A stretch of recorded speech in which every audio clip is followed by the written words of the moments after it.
కేటీఆర్ గారు, మీరు నిన్న జగదీశ్వర్ రెడ్డి గారు ఏదైతే స్పీకర్ అయినటువంటి ప్రసాద్ గారి మీద చేసినటువంటి వ్యాఖ్యలను ఈ రోజు తప్పుపడుతూ తీసుకున్నటువంటి సస్పెన్షన్ నిర్ణయాన్ని ఎత్తివేసిందాకా నేను ఆమరణ నిరాహార దీక్ష చేస్తా అని చెప్పడం చాలా విడ్డూరంగా ఉంది. ముఖ్యంగా మీకు దళితులపై, దళిత నాయకత్వంపై మీకున్నటువంటి ఆలోచన విధానాన్ని ఈ రోజు తెలంగాణ ప్రజలు గమనిస్తున్నారు.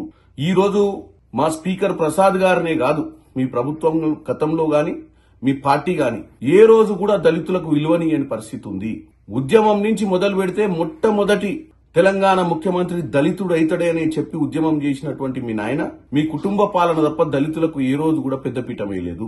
నామ మాత్రము ఆ రోజు రాజయ్యను డిప్యూటీ సీఎం చేసి పట్టుమని 4 దినాలు కాకముందే ఏదో అలిగేషన్స్ ఉన్నాయని తీసేసి ఈ రోజు వరకు ఆ అలిగేషన్స్ ఏందో కూడా చెప్పలేదు దళిత సమాజానికి. ఆ తర్వాత మీరు ఎన్నో సార్లు దళితులను అవమానించిన సందర్భాలు కూడా ఉన్నాయి. ప్రణబ్ ముఖర్జీ గారు వస్తే కాళ్లకు దండం పెడతారు, కోవింద్ గారు వస్తే మీరు అసలు పట్టించుకోరు. మీ వైఖరి చాలా వరకు తేట తెల్లమైపోయింది. మీకు దళితులపై ప్రేమ లేకపోవడం, ఈ రోజు ఒక దళిత స్పీకర్ ని అవమానిస్తే సస్పెండ్ చేస్తే దానికి మీరు ఆమరణ నిరాహార దీక్ష చేసి తెలంగాణ ప్రజలకు ఏం సందేశం పంపిద్దాం అనుకుంటున్నారు? ముఖ్యంగా మీకు చిత్తశుద్ధి లేదు. మీకు చిత్తశుద్ధే ఉంటే వాస్తవంగా మీరు స్పీకర్ చైర్ కి ఇవ్వాల్సినటువంటి మర్యాద మీకంటే ఎక్కువ ఎవరికి తెలియద్దు. ఎందుకంటే ఈ రాష్ట్రము ఆవిర్భవించిన తర్వాత 10 సంవత్సరాలు పాలించిన మీకు స్పీకర్ అంటే ఏందో, స్పీకర్ కుర్చీకున్న విలువేందో తెలవాల్సిన అవసరం ఉంది.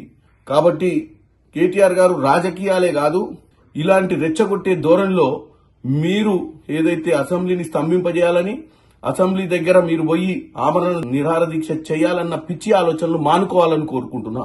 మీరు దళితున్నే అవమానించి మళ్ళీ వెళ్లి అంబేద్కర్ స్టాచ్యూ దగ్గర కూర్చోవడం ఇంకా అది విడ్డూరం.